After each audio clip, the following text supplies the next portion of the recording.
Hello दोस्तों, आप लोग कैसे हो। मैं जानता हूं कि आप लोग अच्छे होंगे। आज मैं लेकर के आ चुका हूं गद्दांश को हल करने का बेस्ट तरीका, जो कि आप लोगों को बोर्ड एग्जाम 2025 में 20 नंबर देगा। ये वीडियो आप लोगों के लिए वेरी मोस्ट इंपॉर्टेंट होने वाली है, जो कि हर साल यूपी बोर्ड एग्जाम में ये पूछा जाता है। आप लोग इसे पढ़ करके ही जाइएगा। एक बार वीडियो देख लीजिए, एक बार अपने से लिख लीजिए और उसके बाद रिविजन कर लीजिएगा। आप लोगों की याद हो जाएगा। ये वेरी मोस्ट इंपॉर्टेंट है। हम लोगों का गद्दांश क्या बोल रहा है कि मातृभूमि पर निवास करने वाले मनुष्य राष्ट्र दूसरा अंग।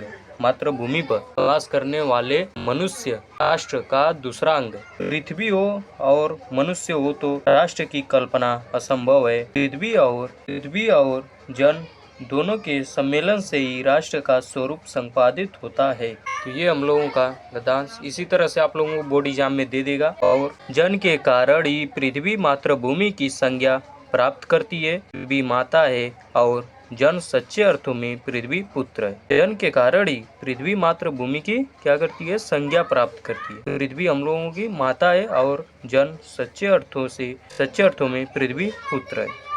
हम लोगों का ये जो अंडरलाइन दिया गया है, इतने का ही हम लोगों को हल करना है।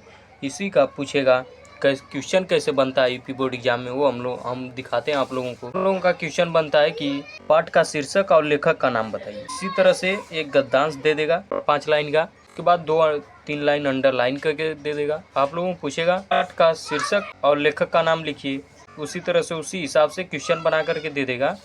और लास्ट वाला जो रहेगा वो बोलेगा रेखांकित अंश की व्याख्या कीजिए। आप लोगों की यही जो रेखा जो खींची गई है ना, 2 से 3 लाइन, इसी का व्याख्या करना रहेगा। क्या बोल रहे हैं, कभी क्या कहना चाह रहे हैं, वो यही 3 लाइन का आप लोगों का व्याख्या करना रहता है। उसी प्रकार से लिखना रहता है। तो वही हम लेकर के आ चुका हूँ क्वेश्चन भी। तो आप लोगों को डरने की कोई बात नहीं है। अब की बार हिंदी में 90 पार आप लोगों का नंबर आएगा ही आएगा। बस कुल वीडियो देखते रहिए। आप लोग अपनी पढ़ाई जारी रखिए अच्छे तरीके से। तो पाठ का शीर्षक और लेखक का नाम, ये जो लिखा गया है गद्यांश, इनके ये किस पाठ का है। पाठ के शीर्षक का नाम और लेखक का नाम, कौन से लेखक लिखे हैं इसको।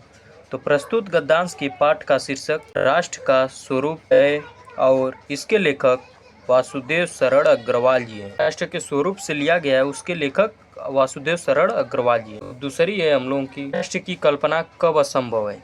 राष्ट्र की कल्पना कब असंभव, यदि पृथ्वी हो और मनुष्य न हो तो राष्ट्र की कल्पना असंभव है।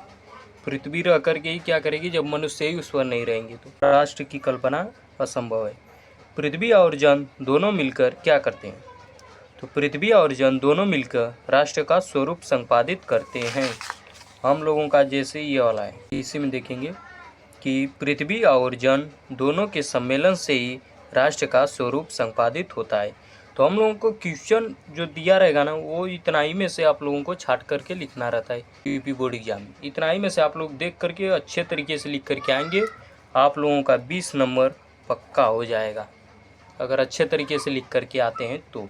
अब हम लोगों का चौथा क्वेश्चन का क्या कहता है, पृथ्वी कब मातृभूमि की संज्ञा प्राप्त करती है। तो पृथ्वी मनुष्य के कारण मातृभूमि की संज्ञा प्राप्त करती है। पृथ्वी मनुष्य के कारण मातृभूमि की संज्ञा प्राप्त करती है। तो ये है हम लोगों का। अब रेखांकित अंश का व्याख्या, रेखांकित अंश की व्याख्या कीजिए। जिस प्रकार माता हमें जन्म देती है, पालन पोषण करती हैं, उसी प्रकार पृथ्वी हमें अन्न देती है। इसकी धूल में हम खेलकर बड़े होते हैं। इसकी हवा में हम सांस लेते हैं। पृथ्वी भी एक माता के समान ही है। पृथ्वी भी एक माता के समान ही है और मनुष्य सच्चे अर्थों में पृथ्वी के पुत्र हैं। तो ये था हम लोगों का गद्यांश, जो कि आप लोगों को लिखने का भी टॉपिक बता दिया। 20 नंबर पक्का हो जाएगा अगर आप लोग इसी तरीके से, आप लोग कुछ नहीं करना रहेगा। इसी तरह से गद्यांश दिया रहेगा, नीचे क्वेश्चन रहेगा। आप लोगों को जो रहेगा ना, ये 2-3 लाइन का आप लोगों बना करके लिख दीजिएगा। 2-2 नंबर का रहेगा, जो कि 1 से 2 नंबर आप लोगों को मिल जाएगा। देने जाने से पहले जो क्वेश्चन दिया रहता है ना किताब में, उसको देख लीजिएगा। आप कुछ नहीं तो बस कुल कवि और लेखक का नाम वो बस कुल देख लीजिएगा, आप लोग का 2 नंबर वहाँ पे बन जाएगा। और बस कुल ये ध्यान दीजिएगा कि वो क्वेश्चन किस चैप्टर से पूछ रहा है।